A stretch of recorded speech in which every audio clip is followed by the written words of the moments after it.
اور بات کریں گے کچھ شہر قائد کراچی کی، جہاں پر مونسون کی بارشوں میں شہر بھر میں متعدد مخدوش عمارتیں خطرے کی علامت ہیں۔ رین ایمرجنسی کے تحت نالوں کی صفائی سمیت دیگر انتظامات کے حکومتی دعوے دھرے کے دھرے رہ گئے۔ مزید تفصیلات لیتے ہیں اپنے نمائندے ندیم شہزاد سے۔ ندیم شہزاد، کیا صورتحال ہے شہر قائد میں؟ کیا تیاری ہے رین ایمرجنسی کی؟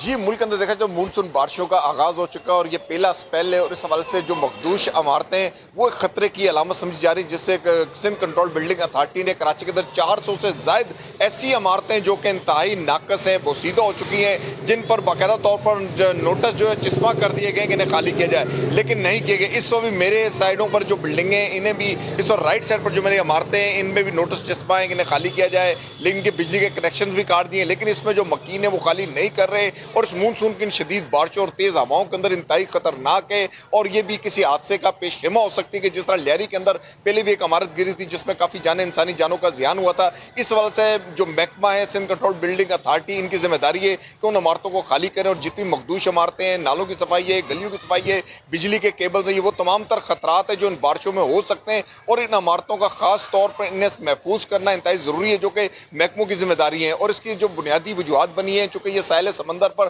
آباد علاقے ہیں، کھارا دار کے، میٹھا دار کا علاقہ ہے، لیاری کا، اگرتاج، بیار کالونی، جہاں پر بلڈنگوں کا ایک جال بچھا ہوا ہے، اور یہاں پر جو بلڈنگ عمارتیں ہیں ان کے نیچے چونکہ کھارا پانی ہے، جس کی وجہ سے فوری طور پر یہ اپنی جو عمر ہے وہ پوری نہیں کر پاتی۔ اس حوالے سے ابھی بھی جتنی بھی لیاری کے اندر عمارتیں ہیں کھارے پانی پر ہیں، اور پانی کی جو سطح وہ بھی بلند ہے، اس حوالے سے ان عمارتوں کی جو ہے جلد یہ ختم ہو جاتی ہے، ناقص ہو جاتی ہے، جسے محکموں کی بہت شکریہ ندیم شہزاد تفصیلات سے آگاہ کرنے کے لیے۔